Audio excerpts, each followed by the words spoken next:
Service des YEX, Dieu a réprimandé les Israélites pour leur comportement hypocrite. Les Israélites prétendaient aimer Dieu, mais ils voulaient dire le contraire.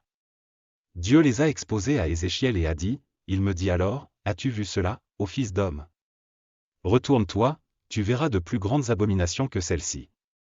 Il me conduisit dans le parvis intérieur de la maison du Seigneur, et là, à l'entrée du temple du Seigneur, entre le porche et l'autel, il y avait environ 25 hommes. Le dos tourné vers le temple du Seigneur et le visage tourné vers l'Orient, et ils adoraient le soleil à l'Orient. Et il me dit, as-tu vu cela, fils d'homme? Est-ce une chose insignifiante pour la maison de Juda de commettre les abominations qu'ils commettent ici?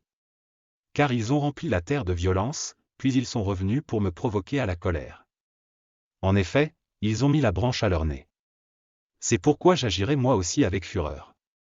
Mon œil n'épargnera pas et je n'aurai pas de pitié. Et s'ils crient à haute voix à mes oreilles, je ne les écouterai pas. Ézéchiel 8, 15-18, Leçon, Dieu est trop grand pour être joué, et on ne peut pas le tromper. Il comprend bien les gens, et il connaît ceux qui le servent sincèrement. Il connaît aussi ceux qui le servent du bout des lèvres et du regard. S'il est facile pour quiconque de prétendre être chrétien et religieux, un bon chrétien doit servir Dieu en toute sincérité. Un bon chrétien ne doit pas avoir une apparence pieuse tout en gardant le secret de ses péchés. Un vrai chrétien ne doit pas être manipulateur, il ne doit pas être obsessionnel ni possessif du mal. Un vrai chrétien doit être franc dans son approche de toute chose. Quiconque veut être un véritable enfant de Dieu doit servir Dieu fidèlement et s'occuper des autres également.